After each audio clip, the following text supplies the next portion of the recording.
എല്ലാവർക്കും PSC tips and ട്രിക്സിലേക്ക് സ്വാഗതം. നമ്മൾ ഇന്ന് നോക്കാൻ പോകുന്നത് ഇനി വരാനിരിക്കുന്ന ജൂനിയർ ലാബ് അസിസ്റ്റന്റ് എക്സാമിന് വേണ്ടി തയ്യാറെടുക്കുന്നവർക്ക് വേണ്ടിയിട്ടുള്ള ഒരു വീഡിയോ ആയിട്ടാണ് കേട്ടോ. അതായത് ജൂനിയർ ലാബ് അസിസ്റ്റന്റ് എക്സാം എന്നാണ് നടക്കുന്നത്, അതിൻ്റെ ഡീറ്റെയിൽഡ് ആയിട്ടുള്ള സിലബസ് എന്താണ്, അതെല്ലാവരും അറിഞ്ഞിട്ടുണ്ടാവും. എങ്കിലും നമ്മുടെ ചാനൽ വഴി ഒന്നുകൂടെ പറഞ്ഞു തരുവാണ്. ആ സിലബസ് നിങ്ങൾക്ക് ഈ കിട്ടുന്ന സമയം കൊണ്ട് ഏകദേശം 3 മാസത്തോട് അടുപ്പിച്ച് നമുക്ക് സമയം കിട്ടുന്നുണ്ട്. ആ ചുരുങ്ങിയ സമയത്തിനുള്ളിൽ നിങ്ങൾക്ക് എങ്ങനെ ആ സിലബസ് നല്ല രീതിയിൽ കംപ്ലീറ്റ് ചെയ്ത് പഠിക്കാൻ വേണ്ടി പറ്റും. നമ്മുടെ ചാനലിലൂടെ നമ്മൾ എങ്ങനെയാണ് ക്ലാസ്സുകൾ നൽകാൻ വേണ്ടി പോകുന്നത്, അങ്ങനെയുള്ള കാര്യങ്ങളൊക്കെയാണ് നമ്മൾ ഈ ഒരു വീഡിയോയിലൂടെ നോക്കാൻ വേണ്ടി പോകുന്നത്. അപ്പോൾ ജൂനിയർ ലാബ് അസിസ്റ്റന്റ് എക്സാമിന് വേണ്ടിയിട്ട് സിസ്റ്റമാറ്റിക് ആയിട്ട് തയ്യാറെടുക്കുന്നവരുണ്ടെങ്കിൽ ഇങ്ങ് പോന്നോളൂ കേട്ടോ. ഓക്കെ, അപ്പോൾ എന്തായാലും നമുക്ക് വീഡിയോയിലോട്ട് കടക്കാം. അതിനു മുന്നേ സബ്സ്ക്രൈബ് ചെയ്യാതെ ആരെങ്കിലും നമ്മുടെ വീഡിയോസ് കാണുന്നുണ്ടെങ്കിൽ പ്ലീസ് ഒന്ന് സബ്സ്ക്രൈബ് ചെയ്തേക്കുക. വീഡിയോ കണ്ടിട്ട് ഇഷ്ടമായിട്ടുണ്ടെങ്കിൽ ലൈക്ക് ചെയ്യുക. നിങ്ങളുടെ സജഷൻസ് എന്താണെന്നുള്ളത് താഴെ കമൻ്റ് ആയിട്ട് അറിയിക്കുക. പിന്നെ നമ്മൾ ക്ലാസ്സുകൾ കഴിഞ്ഞ് നോട്ട്സും PDF-ഉം കാര്യങ്ങളെല്ലാം നമ്മൾ ഷെയർ ചെയ്ത് കൊടുക്കുന്നത് ടെലഗ്രാം വഴിയാണ്. അപ്പോൾ ടെലഗ്രാമിൽ ജോയിൻ ചെയ്യാത്തവരുണ്ടെങ്കിൽ താഴെ കമൻറ്റ് ബോക്സിൽ ഫസ്റ്റ് കമൻ്റ് ആയിട്ട് ടെലഗ്രാമിൻ്റെ ലിങ്ക് പിൻ ചെയ്ത് വെച്ചിട്ടുണ്ട്, ജോയിൻ ചെയ്തോളൂ കേട്ടോ. അപ്പോൾ എന്തായാലും നമുക്ക് സ്റ്റാർട്ട് ചെയ്യാം. അപ്പോൾ ജൂനിയർ ലാബ് അസിസ്റ്റന്റ് എക്സാം എല്ലാവർക്കും അറിയാം, +2 ക്വാളിഫിക്കേഷനുള്ള എക്സാമാണ്. സയൻസ് ആണ് അവിടെ മെയിൻ ആയിട്ട് വരുന്നത്. ബാക്കി PSC പരീക്ഷകൾ പോലെ മാത്സോ ഇംഗ്ലീഷോ മലയാളമോ ഒന്നുമില്ല, സയൻസ് ആണ് വരുന്നത്. ഇംഗ്ലീഷിലാണ് പരീക്ഷ ഉണ്ടാവുക, അതെല്ലാവർക്കും അറിയുന്നതാണ്. അപ്പോൾ നമ്മുടെ എക്സാം വരുന്നത് എന്നാണ്? 2023 ജനുവരി 21-നാണ് കേട്ടോ. ജനുവരി 21 ശനിയാഴ്ചയാണ് പരീക്ഷ വരുന്നത്. അപ്പോൾ അതിൻ്റെ മെയിൻ ആയിട്ടുള്ള ടോപ്പിക്സ് എന്തൊക്കെയാണെന്ന് ഇവിടെ കൊടുത്തിട്ടുണ്ട്, നോക്കുക. പാർട്ട് 1-ൽ വരുന്നത് 5 പാർട്ടായിട്ടാണ് തിരിച്ചിരിക്കുന്നത്. അതിൽ പാർട്ട് 1-ൽ MLT ആണ് PG ലെവൽ 50 മാർക്സ് കേട്ടോ. 50 മാർക്കും MLTയിൽ നിന്നാണ് വരുന്നത്. ദെൻ പാർട്ട് 2 വരുന്ന ഫിസിക്സ് ആണ്, +2 ലെവലാണ് കേട്ടോ. 15 മാർക്കിനാണ് ഫിസിക്സ് വരുന്നത്. +2 ലെവൽ, +1 +2 ലെവലുള്ള ഫിസിക്സ് ആണ് പഠിക്കേണ്ടത്. ദെൻ പാർട്ട് 3-ൽ വരുന്നത് കെമിസ്ട്രി ആണ്, അതും 15 മാർക്കിനാണ് +2 ലെവൽ. പാർട്ട് 4-ൽ വരുന്നത് ബോട്ടണി ആണ്, +2 ലെവലാണ്, 10 മാർക്കിനാണ് ബോട്ടണി. അതുപോലെ തന്നെ പാർട്ട് 5-ൽ വരുന്നത് സുവോളജി ആണ്, +2 ലെവൽ, അതും 10 മാർക്കിനാണ്. അപ്പോൾ ഫിസിക്സ് കെമിസ്ട്രി അത് രണ്ടും 15 മാർക്കിനും, botany zoology 10 mark, MLT PG level 50 marks. ഇങ്ങനെയാണ് മാർക്ക് ഡിസ്ട്രിബ്യൂഷൻ വരുന്നത് കേട്ടോ. മാക്സിമം മാർക്സ് 100 ആണ്. എക്സാം ഡ്യൂറേഷൻ 1 hour 30 minutes ആണ്. ഇംഗ്ലീഷിലായിരിക്കും ചോദ്യം ഉണ്ടാവുക. എക്സാം OMR ആണ്. ഓക്കെ, ഇത്രയും കാര്യങ്ങൾ എല്ലാവർക്കും അറിയാം. ഇനി ഇതിൻ്റെ ഡീറ്റെയിൽഡ് ആയിട്ടുള്ള സിലബസ് ഒന്ന് നമുക്ക് നോക്കാം. അപ്പോൾ ഡീറ്റെയിൽഡ് സിലബസിൽ പറയുന്നത് ആദ്യം പാർട്ട് 1 MLT 50 മാർക്കിനാന്ന് പറഞ്ഞു. അപ്പോൾ ഈ 50 മാർക്കിനുള്ള MLTയെ വീണ്ടും അവർ പാർട്ടായിട്ട് തിരിച്ചിട്ടുണ്ട്. അതിൽ മൊഡ്യൂൾ 1 10 മാർക്കിനാണ്. മൊഡ്യൂൾ 1 എന്ന് പറയുമ്പോൾ ബേസിക് ലബോറട്ടറീസ് ടെക്നിക്സ് വരുന്നുണ്ട്, അതിനാണ് 10 മാർക്ക് വരുന്നത് കേട്ടോ. അതിൽ knowledge of laboratory chemicals, Hazard symbols, warning symbols, safety precautions and storage of chemicals, അങ്ങനെ കുറേ കാര്യങ്ങൾ അവിടെ വരുന്നുണ്ട്. അതുപോലെ മൊഡ്യൂൾ 2-ൽ വരുന്നത് 13 മാർക്കിനാണ്. മൊഡ്യൂൾ 2-ൽ വരുന്നത് ബ്ലഡ് ആൻഡ് ഫ്ലിബോട്ടോമി 10 മാർക്ക്. അതിൽ methods of blood collection, capillary puncture, arterial puncture and venous puncture, അങ്ങനെ കുറേ കാര്യങ്ങൾ അവിടെ വരുന്നുണ്ട്. ദെൻ ഹെമറ്റോളജി വരുന്നുണ്ട്, blood banking and immuno haematology, അതിന് 3 മാർക്ക്. അങ്ങനെയാണ് അവിടെ 10 മാർക്ക് വരുന്നത്. ദെൻ മൊഡ്യൂൾ 3-ൽ 15 മാർക്കാണ്. മൊഡ്യൂൾ 3-ക്ക് 15 മാർക്കാണ്. അവിടെ ക്ലിനിക്കൽ പാത്തോളജി 5 മാർക്ക്. ദെൻ ബയോകെമിസ്ട്രിയിൽ ബ്ലഡ് ഗ്ലൂക്കോസ് എസ്റ്റിമേഷൻ ഉണ്ട്, renal function test, liver function test, other parameters of diagnostic importance, automation in biochemistry, അങ്ങനെയാണ് അവിടെ വരുന്നത്. പിന്നെ മൊഡ്യൂൾ 4-ൽ 12 മാർക്സ് ആണ്. അവിടെ മൈക്രോബയോളജിയിൽ 5 മാർക്ക് വരുന്നുണ്ട്. Then sterilisation methods, identification of bacteria, അങ്ങനെ പാരസൈറ്റോളജി 2 മാർക്സ്, അങ്ങനെ കുറേ കാര്യങ്ങൾ. Then histotechnology and cytology, histotechnology 5 marks ആണ് വരുന്നത്. ദെൻ അടുത്തത്, അപ്പോൾ അത്രയാണ് MLT 50 മാർക്സ് അങ്ങനെയാണ് വരുന്നത്. പിന്നെ പാർട്ട് 2-ൽ ഫിസിക്സ് ആണ്, 15 മാർക്കിനാണ് വരുന്നത്. അവിടെ ഫിസിക്സിനും നമുക്ക് മൊഡ്യൂളുകളായിട്ട് തിരിച്ചിട്ടുണ്ട്. മൊഡ്യൂൾ 1-ന് 4 മാർക്കാണ്.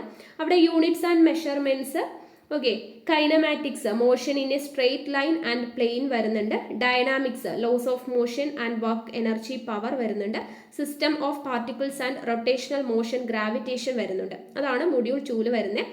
മൊഡ്യൂൾ 1-ൽ വരുന്നത്. ദെൻ മൊഡ്യൂൾ 2-ൽ 3 മാർക്സ് ആണ്. അവിടെ mechanics of solids and fluids, heat and thermodynamics വരുന്നുണ്ട്, ഓസിലേഷൻസ് ആൻഡ് വേവ്സ് വരുന്നുണ്ട്.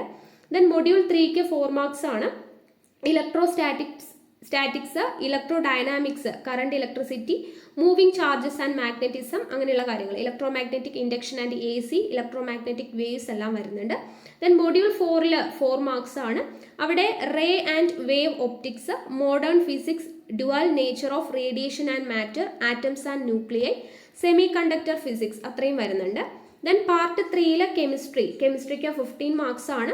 അവിടെ മൊഡ്യൂളുകളായി തിരിച്ചിട്ടുണ്ട്. മൊഡ്യൂൾ 1 ഫിസിക്കൽ കെമിസ്ട്രിക്ക് 5 മാർക്ക്. ദെൻ അത് കഴിഞ്ഞ് മൊഡ്യൂൾ 2 ഇനോർഗാനിക് കെമിസ്ട്രി, അതിനും 5 മാർക്ക്. മൊഡ്യൂൾ 3 ഓർഗാനിക് കെമിസ്ട്രി, അതിനും 5 മാർക്കാണ്. ദെൻ പാർട്ട് 4 വരുന്നത് ബോട്ടണിക്ക് 10 മാർക്കാണ് വരുന്നത്. അതിൽ module 1 cell structure and function 2 marks വരുന്നുണ്ട്. മൊഡ്യൂൾ 2 റീപ്രൊഡക്ഷൻ 2 മാർക്സ് വരുന്നുണ്ട്. Module 3 biology in human welfare 1 മാർക്കാണ് വരുന്നത്. Then module 4 biotechnology 3 marks. Okay. Then module 5 ecology, അതിനും 2 മാർക്സ് ആണ് വരുന്നത്. അടുത്തത് പാർട്ട് 5 സുവോളജി ആണ്, 10 മാർക്സ് ആണ് ടോട്ടൽ. അതിൽ module 1 human psychology 5 marks, human physiology 5 marks.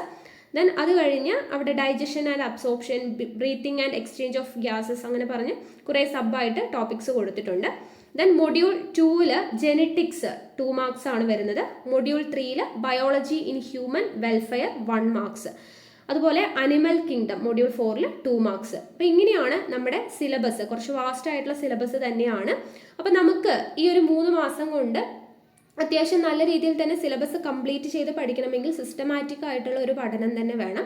അപ്പോൾ അതിന് നല്ല രീതിയിൽ തന്നെ തയ്യാറെടുക്കണം. അപ്പോൾ സിലബസ് എടുത്ത് വയ്ക്കുക, അതിൽ ഓരോ ടോപ്പിക്കായിട്ട്. അപ്പോൾ ആദ്യം നിങ്ങൾ ചെയ്യേണ്ടത് MLT 50 മാർക്സിനാണ് അവിടെ ചോദ്യങ്ങൾ വരുന്നത്. അപ്പോൾ MLT എന്തായാലും കംപ്ലീറ്റ് ആയിട്ട് ആദ്യം തന്നെ പഠിക്കണം. പിന്നെ ഫിസിക്സ്, കെമിസ്ട്രി, ബയോളജിയിൽ ബോട്ടണി, സുവോളജി ഉണ്ട്. അപ്പോൾ നിങ്ങൾക്ക് 5 മുതൽ 10 വരെയുള്ള SCRT പാഠഭാഗങ്ങളെല്ലാം പഠിച്ച് അത്യാവശ്യം നല്ല ബേസ് ഉള്ള ആളുകളാണ് എന്നുണ്ടെങ്കിൽ നിങ്ങൾ +1 +2 ബുക്ക് പഠിച്ചു കഴിഞ്ഞാൽ മതിയാകും. പക്ഷേ ബേസിക് ആയിട്ടുള്ള കാര്യങ്ങളൊന്നും ഒരു ഐഡിയയും ഇല്ലാത്ത ആളുകളാണെങ്കിൽ നിങ്ങൾ ആദ്യം 5 മുതൽ 10 വരെയുള്ള SCRT പാഠഭാഗങ്ങൾ പഠിച്ച് ഒരു ബേസ് വരുത്തിയതിന് ശേഷം വേണം +1 +2 പാഠഭാഗം നമ്മൾ വായിച്ചു പഠിക്കാനായിട്ട്. അപ്പോഴാണ് നമുക്കത് കറക്റ്റായിട്ട് എല്ലാ കാര്യങ്ങളും മനസ്സിലാക്കി പഠിക്കണം. കാരണം മുൻപ് നടന്ന ജൂനിയർ ലാബ് അസിസ്റ്റന്റ് എക്സാം നമ്മൾ നോക്കുകയാണെങ്കിൽ സാധാരണ രീതിയിലുള്ള ചോദ്യം ഉത്തരം എന്നുള്ള രീതിയിലാണ് നമുക്ക് വരുന്നത്. പക്ഷേ PSCയുടെ പാറ്റേൺ എല്ലാം മാറ്റിയിട്ടുണ്ട്. അപ്പോൾ ഇനി നമുക്ക് സ്റ്റേറ്റ്മെന്റ് ടൈപ്പിലുള്ള ക്വസ്റ്റ്യൻസ്, പിന്നെ ഇംഗ്ലീഷിലുമാണ്. അപ്പോൾ അത്യാവശ്യം ടഫായിട്ടുള്ള ക്വസ്റ്റ്യൻസ് തന്നെ നമുക്ക് പ്രതീക്ഷിക്കാം. അപ്പോൾ അത്രത്തോളം ആഴത്തിൽ ഓരോ കാര്യങ്ങളും ഡീറ്റെയിൽഡ് ആയിട്ട് മനസ്സിലാക്കി പഠിച്ചെങ്കിൽ മാത്രമാണ് നമുക്ക് നല്ല രീതിയിൽ മാർക്ക് സ്കോർ ചെയ്യാൻ വേണ്ടി പറ്റത്തുള്ളൂ. അപ്പോൾ നിങ്ങൾ എന്ത് ചെയ്യണം, ബേസിക് ആയിട്ടുള്ള ഒരു ഐഡിയ ഇല്ലാത്തവരുണ്ടെങ്കിൽ ആദ്യം SCRT പാഠഭാഗങ്ങൾ വായിച്ച് ഒരു ബേസിക് ആയിട്ടുള്ള ഐഡിയ നമുക്ക് തന്നിട്ടുള്ള ടോപ്പിക്കുമായിട്ട് ഉണ്ടാക്കിയിട്ട് വേണം +1 +2 പഠിക്കാൻ വേണ്ടിയിട്ട്. പിന്നെ MLT എന്ന് പറയുന്നത് PG ലെവലാണ്. അപ്പോൾ അതിൻ്റെ ക്ലാസ്സുകൾ നിങ്ങൾ ബുക്സ് വാങ്ങിക്കാൻ കിട്ടുവാണെങ്കിൽ വാങ്ങിച്ചിട്ട് പഠിക്കുക. ഇല്ലെങ്കിൽ ഏതെങ്കിലുമൊക്കെ ക്ലാസ്സുകൾ ലഭിക്കുകയാണെങ്കിൽ ആ രീതിയിലൊക്കെ നോട്ട്സ് പ്രിപ്പയർ ചെയ്തിട്ട് പഠിക്കുക. അപ്പോൾ നമ്മുടെ ചാനലിലൂടെ ക്ലാസ്സുകൾ ചെയ്യാൻ വേണ്ടിയിട്ട് തീരുമാനിച്ചിട്ടുണ്ട്.